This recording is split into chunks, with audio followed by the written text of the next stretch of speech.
అయితే మొట్టమొదలుగా బాగుంది అనుకున్న రాశి నుంచి మొదలు పెడదాం. మేషరాశి. అశ్విని, భరణి, కృత్తిక 1వ పాదం వరకు, అశ్విని నక్షత్రం, భరణి నక్షత్రం 4 పాదాల వాళ్ళు. అయితే మనకి రాజపూజ్యము, అవమానము, వ్యయము ఇవన్నీ ఏమో మనకి ఉగాది నుంచి మొదలవుతాయి కాబట్టి వాటిని వదిలిపెట్టేసేసి మనం ఆలోచిస్తే కనుక వీరికి ఈ సంవత్సరం గురువు వచ్చేసరికి వృషభ రాశిలో ఉన్నారు, ద్వితీయ స్థానం. మనం ఇందాకే అనుకున్నాం, ద్వితీయ స్థాన గురువు చాలా విశేషమైన ఫలదాయిని. కాబట్టి ఈ గురువు వీళ్ళకి ఏంటి అని అంటే కనుక చాలా విశేషమైన కీర్తిని ఇస్తాడు, అలాగే ప్రతి కార్యాల్లో విజయాన్ని ఇస్తాడు. ధనాదాయం చాలా బాగుంటుంది. ఏ వ్యాపారం కానీ ఉద్యోగం కానీ ఏది మొదలు పెట్టినా కానీ దాంట్లో విశేషమైన ఆదాయాన్ని పొందుతారు. అందుకని వీరికి గురువు ఎప్పటి వరకు బాగున్నాడు, మనకి మేలో ఈయన మారిపోతున్నాడు కాబట్టి మే దాకా గురువు చాలా బాగున్నాడు వీళ్ళకి.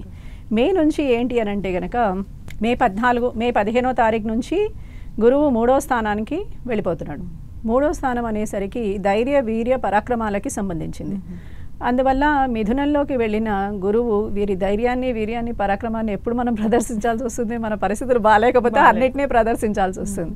అందుకని అక్కడ మనకి విరోధులు పెరిగే అవకాశం ఉంటుంది, శత్రువులు పెరిగే అవకాశం ఉంటుంది. అలాగే మన ధనాన్ని ఇంతవరకు సంపాదించింది, ఈ సంవత్సర కాలంలో సంపాదించిందంతా ఒకసారి పోగొట్టుకునే అవకాశం ఉంటుంది.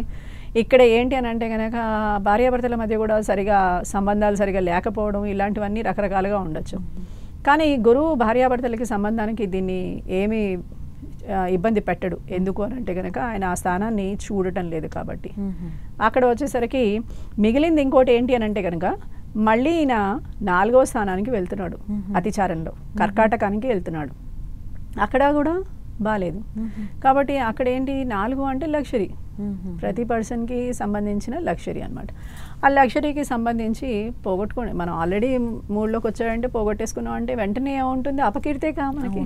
ఎవరైనా ఏమంటారు, మీరు ఇంత సంపాదించి ఏం చేశారు, అంత డబ్బు తగలేశారు కదా అంటారు. అపకీర్తి, అపవాదులు, అలాగే ఆరోగ్య నష్టము, మనకి వెంటనే చింత వచ్చేస్తుంది. చింత వల్ల అనారోగ్యం, మనశ్శాంతి లోపించడం, ఎందులో అయినా ఇన్వెస్ట్ చేస్తే ఆ డబ్బులు అటే వెళ్ళిపోవడం. అలాగే పోటీ పరీక్షలు రాసే విద్యార్థులకి ఈ సంవత్సరం కొంత గడ్డుకాలం. వాళ్ళు శ్రమ పడితే, అధికమైన శ్రమ తీసుకుంటే ఖచ్చితంగా వారికి పోటీ పరీక్షల్లో నెగ్గే అవకాశం ఉంటుంది. అయితే వీళ్ళు కష్టపడాలి. ఇది 2 నెలలే. ఈ 4వ స్థానంలో ఉన్నది 2 నెలలే. తర్వాత 3వ స్థానంలో ఉన్నది వీళ్ళకి ఈ సంవత్సరాంతం వరకు ఉంటుంది. కాబట్టి వీళ్ళకి 15 మే నుంచి డిసెంబర్ సంవత్సరాంతం వరకు గురువు ఏదో ఒక విధంగా అంత బాగా లేదు అని చెప్పుకోవచ్చు. అంతే కదా, సగం సంవత్సరం బాగుంది, సగం సంవత్సరం బాగాలేదు. దీని తర్వాత మనకి వచ్చేసరికి శని వచ్చేసరికి శని 30 మార్చి నుండి సంవత్సరాంతం వరకు అంటే ఫాల్గుణ అమావాస్య వరకు ఏంటి అని అంటే కనుక 12వ స్థానంలో ఉంటున్నాడు. 12వ స్థానం అంటే ఏంటి, మళ్ళీ వ్యయస్థానానికి వస్తున్నాడు. వీళ్ళకి ఏలినాటి శని మొదలవుతుంది. ఇప్పుడు భాగ్యస్థానంలో ఉన్నాడు. కాబట్టి ఈ భాగ్యస్థానంలో మార్చి వరకు విశేషంగా ఉంటుంది. మనం ఆల్రెడీ చెప్పుకున్నాం 3, 6, 11 బాగుంటుంది. సో కాబట్టి 3, 6, 11లో ఎక్కడున్నా విశేషంగా లాభదాయకంగా ఉంటాడు. కాబట్టి 30వ తారీఖు మార్చి వరకు శని వల్ల వీళ్ళకి అన్నీ బాగుంటాయి, అన్ని విధాలుగా ఆదాయ వనరులు కుదురుతాయి.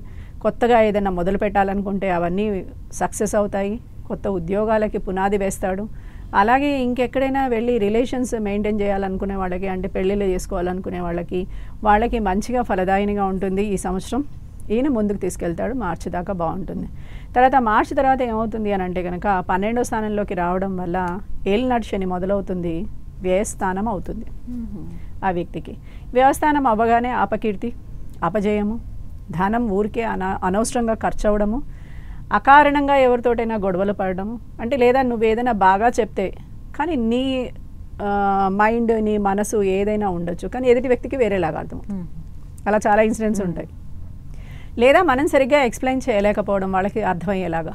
ఇలాంటి వాటిలన్నిటి వల్ల కూడా ఏమవుతుంది, వీళ్ళకి అపకీర్తి, అపజయము, ఎక్కువగా విరోధులు క్రియేట్ అవ్వడము, అలాగే ఊరికే తిరగడ రావడం, ప్రయాణాలు.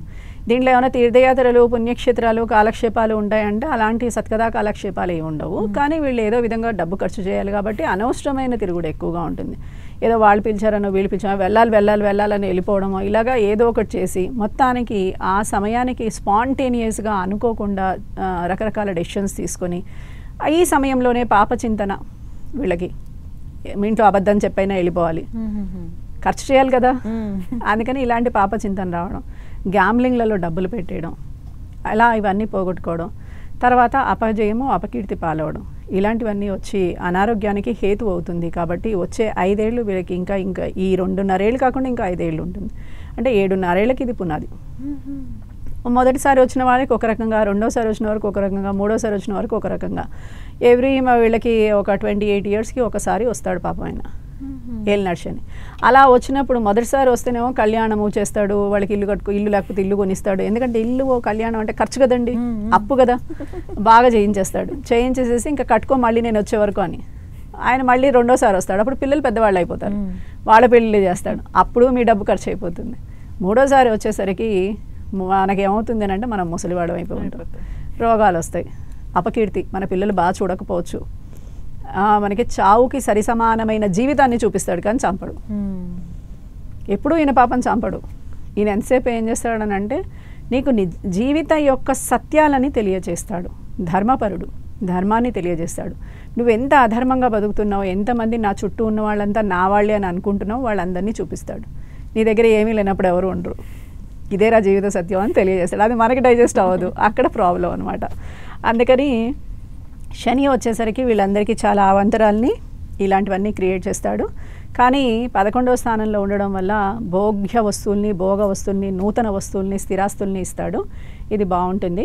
తర్వాత వీళ్ళకి రాహువు 18 మే నుంచి రాహువు కన్యలోనేమో కేతు ఉన్నాడు, మీనంలోనేమో రాహు ఉన్నాడు. రాహు వ్యయంలో ఉన్నాడు, కేతు వచ్చేసరికి 6వ స్థానంలో ఉన్నాడు. అందుకని ఈ 6వ స్థానంలో ఉన్న కేతువు చక్కటి సంచారం కాబట్టి మంచి చేస్తూ ఉంటాడు. సూక్ష్మ బుద్ధి, శత్రునాశనము ఇలాంటివన్నీ చేస్తాడు. చేసి అన్నీ మంచి చేయడమే కాకుండా వీరికి ఈయన మంచి చేస్తున్నాడుగా, ఆయనేమో పాడు చేస్తూ ఉంటాడు తిరిగ్గా. ఆయన ఏం చేస్తాడు, మొత్తం ఇవన్నీ ఏవైతే బాగు చేస్తున్నాడో వాటిలన్నింటినీ ఇంకో ప్లేస్లో పాడు చేసేస్తూ ఉంటాడు. రాహు వచ్చేసరికి అకారణమైన గొడవల్ని క్రియేట్ చేస్తూ ఉంటాడు మేదాక. కాబట్టి ఎవరితోటైనా మాట్లాడేటప్పుడు ఆచితూచి మాట్లాడితే మీకు విశేషంగా ఎక్కువ గొడవలు లేకుండా మీకు మనశ్శాంతిగా ఉంటుందన్నమాట. ఈ కేతువు మీకు అన్ని రకాలుగా భోగ్య వస్తువుల్ని, భోగ్య పదార్థాలని ఇస్తాడు. కానీ రాహు ఎప్పుడైతే లాభస్థానానికి వెళ్తాడో అక్కడి నుంచి విశేషంగా ఉంటుంది. 3, 6, 10, 11 శుభాన్ని ఇస్తాడు. కేతువు శుభాన్ని ఇవ్వడు, కానీ రాహు శుభాలని ఇస్తాడు. ఇంకా అక్కడి నుంచి వీళ్ళకి పట్టిందల్లా బంగారం అనమాట. అందువల్ల ఏ స్థానంలో చూసుకున్నా ప్రతి స్థానము అంటే గురువు, శని, రాహువు, కేతువు ఈ నలుగురు ఏదో ఒక విధంగా ఈ రాశి వారికి మంచి చేస్తూనే ఉన్నారు. అయితే కేతువు మంచి చేయట్లేదు కాబట్టి ఈ కేతువు వల్ల ఏమవుతుంది అని అంటే కనుక జ్ఞాన మోక్షకారకుడు కేతువు. జ్ఞాన మోక్షకారకుడు కాబట్టి మీకు ఎటువంటి జ్ఞానాన్ని ఇస్తాడు, పైకి వెళ్ళడానికి కావాల్సిన జ్ఞానాన్ని ఇస్తాడు. ఇక్కడ ఉన్న వాళ్ళ మీద విరక్తి కలిగితే కదా పైకి వెళ్తాం మనం, లేకపోతే ఎందుకు వెళ్తాం, ఇంకా మోహం మాయలోనే ఉంటాం కదా.